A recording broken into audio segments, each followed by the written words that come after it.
आजची रेसिपी आहे ती माझ्या घरामध्ये सगळ्यांची फेवरेट आहे, तुमचीसुद्धा नक्की फेवरेट होईल. अशा पद्धतीने ट्राय करून बघा.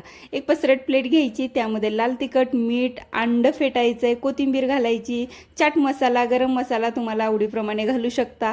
आता या बॅटरमध्ये आपल्याला ब्रेड घ्यायचा आहे, तुम्ही कोणताही तुमच्या आवडीप्रमाणे ब्रेड घेऊ शकता. तो डिप करायचा आहे. एका पॅनमध्ये थोडंसं तेल घालायचं आहे आणि ते गरम झाल्यानंतर त्यावरती हा ब्रेड भाजून घ्यायचा आहे. इतकं सोपं आहे असाच ब्रेडसुद्धा बेस्ट लागतो टोमॅटो सॉस बरोबर. पण अजून काहीतरी आपल्याला ॲडव्हान्स करायचंच असतं, म्हणून मी या स्लाईसवरती, ब्रेडच्या स्लाईसवरती मेयोनीज लावून घेतलं आहे. सँडविचला जे जे आपण घालतो ते सगळ्या भाज्या घालून घेणार आहे. कांदा, टोमॅटो, कोथिंबीर, चीजशिवाय तर कुठली गोष्ट होऊ शकत नाही, असं आत्ताच्या काळात असं झालेलं आहे.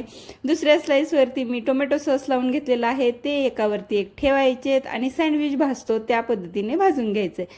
फक्त आपलं चीज आहे ते छान मेल्ट झालं पाहिजे आणि आपण कट करून बघूया. इतकं लोक अंड खात नसतील ते सुद्धा हे नक्की आवडीनं खातील आणि इतकं सुंदर आणि टेस्टी लागणार आहे. नक्की ट्राय करून बघा.